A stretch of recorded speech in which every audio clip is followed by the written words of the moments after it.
안녕하세요. 오늘도 매일 묵상으로 하나님의 말씀의 은혜 함께 나누도록 하겠습니다.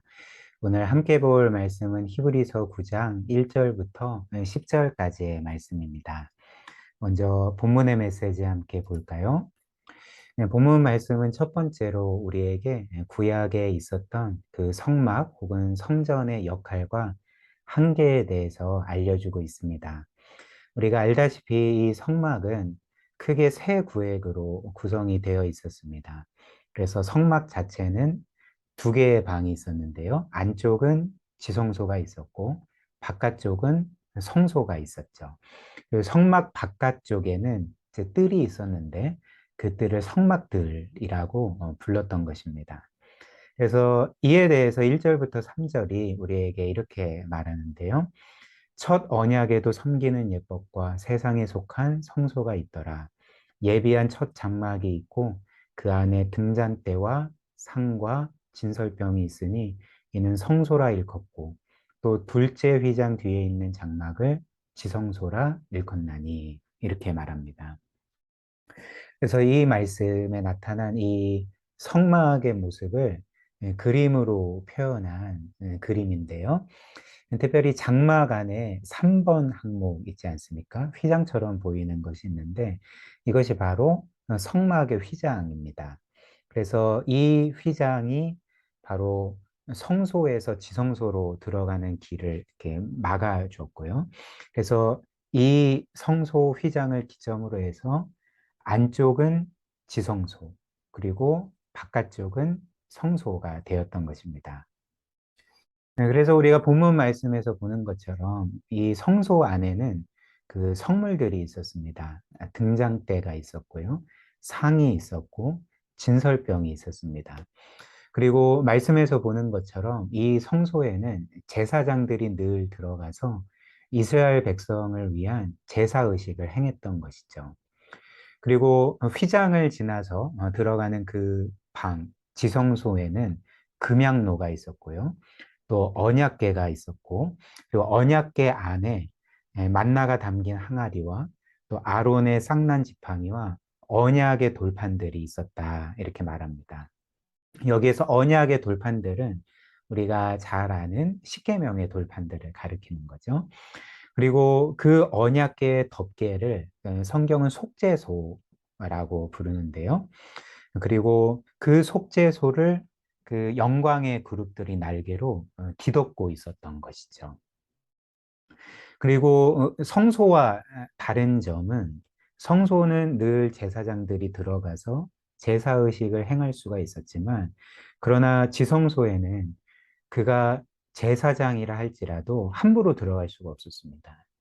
오직 대제사장만이 1년에 단 한 차례 있는 그 대속죄일에 자신을 위한 속죄 제물의 피와 또 이스라엘 백성을 위한 속죄 제물의 피를 가지고야 들어갈 수가 있었던 곳입니다. 왜냐하면 그 지성소는 하나님이 직접적으로 임재하시는 그런 공간이었기 때문에 함부로 누구나 들어갈 수 없었던 것이죠. 그래서 이는 우리에게 어떤 것을 가르쳐 줄까요? 제사장도 들어갈 수 없고 더더군다나 이스라엘 백성들은 하나님 앞에 나아갈 수가 없었다는 것입니다. 오직 대제사장만이 1년에 단 한 차례 예외적으로 피를 가지고 들어갈 수 있었지, 이스라엘의 일반적인 백성들은 결코 하나님의 임재 안으로 들어갈 수가 없었던 거죠. 이는 우리에게 무엇을 보여줄까요? 그때 행해지던 이 구약의 제사가 바로 이스라엘 백성의 죄를 일시적으로 용서를 해줬지만, 그러나 그런 용서가 이스라엘 백성이 하나님의 임재 속으로 들어갈 수 있을 정도의 완전한 용서가 아니었다는 것입니다. 그 구약의 모든 제사가 이스라엘 백성을 일시적으로 용서를 해줬지만 그들의 모든 죄의 문제를 해결할 수 없었고 그들을 온전하게 만들어줄 수 없었다는 거죠. 그렇기 때문에 구약에서 속죄 제사를 드리긴 하지만 여전히 이스라엘 백성들은 하나님의 임재 속으로 들어갈 수가 없었던 것이죠. 그래서 이에 대해서 히브리서 10장은 우리에게 이렇게 말합니다. 율법은 장차 올 좋은 일의 그림자일 뿐이요 참 형상이 아니므로 해마다 늘 드리는 같은 제사로는 나아오는 자들을 언제나 온전하게 할 수 없느니라. 이렇게 분명히 말하죠. 구약의 제사는 그들에게 일시적인 죄의 용서를 허락하였지만 그러나 뭐라고 말합니까? 그들을 언제나 온전하게 할 수가 없었다. 이렇게 말하죠. 그리고 2절 이어서 읽으면 그렇지 아니하면 섬기는 자들이 단번에 정결하게 되어 다시 죄를 깨닫는 일이 없으리니 어찌 제사 드리는 일을 그치지 아니하였으리요. 무슨 말일까요? 구약의 제사가 이스라엘 백성의 모든 죄를 해결하고 그들을 하나님께 나아갈 수 있을 정도로 온전하게 만들었다면 단 한 번의 제사로 모든 것들이 완성이 되고 더 이상 똑같은 제사를 드릴 필요가 없었을 거다. 이런 말을 하고 있는 것이죠. 그래서 3절과 4절이 이렇게 말합니다. 그러나 이 제사들에는 해마다 죄를 기억하게 하는 것이 있나니 이는 황소와 염소의 피가 능히 죄를 없이 하지 못함이라. 황소와 염소의 피, 대속 제물의 피가 능히 죄를 없이 할 수가 없다. 죄를 없앨 수가 없었다. 이렇게 말하고 있는 거죠.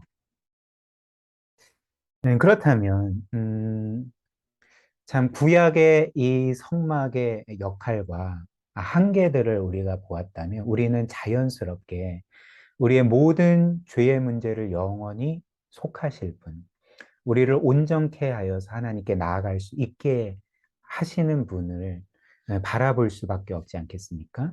그분이 바로 예수 그리스도이신 것이죠.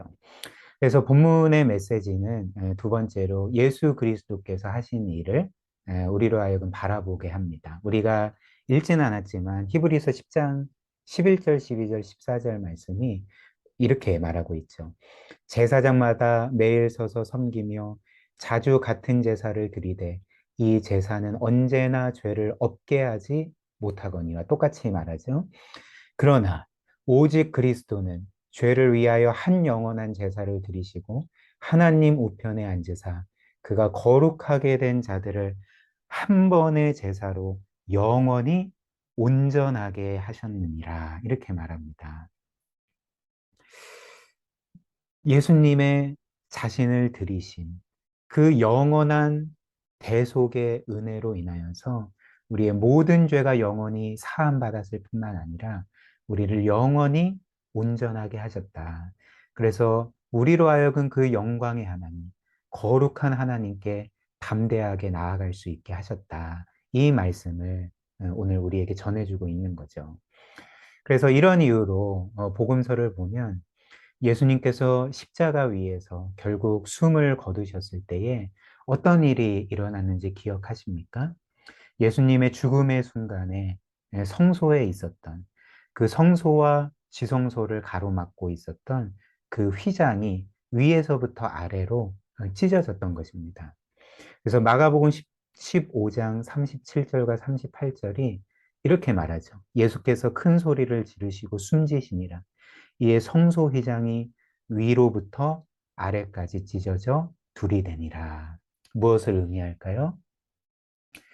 예수님의 죽으심으로 인해 완전한 대속이 이루어졌고, 우리의 모든 죄의 문제가 해결되고, 우리가 온전하게 되었기 때문에 더 이상 그 성전의 휘장이 지성소를 막고 있을 이유가 없게 되었다는 거죠. 그래서 그 성소 휘장이 찢어졌다는 것은 이제 누구든지 예수 그리스도를 믿는 자마다 그 보혈의 은혜로 인하여서 온전하게 되어 하나님께 나아가 그 삼위 하나님과 영원한 교제를 누리게 된다. 이 사실을 우리에게 알려주는 거죠. 그래서 우리가 이전에 살펴본 히브리서 6장 19절 말씀이 우리에게 분명히 이렇게 말합니다. 우리가 이 소망, 즉 예수 그리스도에 대한 소망을 가지고 있는 것은 영혼의 닭 같아서 튼튼하고 견고하여 휘장 안에 들어가나니. 여기 휘장이 무슨 휘장일까요? 성전의 지성소를 가로막고 있는 휘장이었는데 예수 그리스도를 믿는 자마다 그 휘장을 통과하여서 영광의 하나님과 영원히 교제하게 된다. 이 말씀을 하고 있는 것입니다. 따라서 우리가 이 말씀을 굳게 믿는다면 우리는 놀라운 은혜를 경험하게 되는 거죠. 우리는 이 땅을 살아가면서 여전히 우리의 많은 죄들을 보지 않습니까? 그러나 우리가 예수 그리스도를 믿는다면 하나님은 그리스도 안에 있는 우리에게 늘 이렇게 말씀하시는 거죠. 너희의 모든 죄가 그리스도로 말미암아 영원히 사하여졌다. 이렇게 말씀해 주신다는 것입니다. 또한 우리는 때때로 신앙생활에서 우리의 불완전한 모습 때문에 우리의 죄와 불순종과 영적인 실패 때문에 하나님께 나아갈 자신이 없을 때가 많지 않습니까? 그러나 하나님은 그리스도를 믿는 우리에게 늘 너희는 그리스도로 인하여서 언제든지 나에게 담대하게 나아올 수 있다. 이렇게 말씀해 주고 계시는 것이죠. 그래서 결론적으로 성경이 우리에게 촉구하는 바는 이 모든 놀라운 구원을 이루신 우리 그리스도. 정말 성전의 휘장을 지나서 하나님께 나아갈 수 있게 하신 그 그리스도의 놀라운 구원을 기억하면서 우리가 이 믿음으로 늘 하나님께 나아가고 하나님과 교제하고 하나님의 뜻대로 살아가는 그런 정말 거룩한 삶, 우리 가운데 있기를 우리가 결단해야 하겠습니다. 우리 오늘 말씀 함께 기억하면서 기도하는 시간 가지면 좋을 것 같은데요. 먼저 우리를 위해 이런 놀라운 구원을 이루신 이런 영원한 속죄와 또 영원히 우리를 온전케 하신 그 예수 그리스도 늘 매일매일 더 알아갈 수 있도록 그분을 사랑하고 또 그분을 닮는 삶을 살아갈 수 있도록 우리 함께 기도했으면 좋겠습니다. 또한 두 번째로 오늘 말씀처럼 우리가 그리스도를 믿는다면 우리의 모든 죄는 이미 영원히 사함받았고 그리스도 안에서 우리는 이미 온전해졌다, 거룩해졌다. 그렇게 우리에게 말씀해 주었습니다. 우리의 이런 거룩한 정체성을 기억하며 우리의 실제 삶에서도 정말 하나님이 거룩하신 것처럼 우리도 거룩한 삶을 살아가도록 그런 은혜 달라고 이 시간 함께 우리가 말씀 기억하면서 기도하는 시간 갖도록 하겠습니다.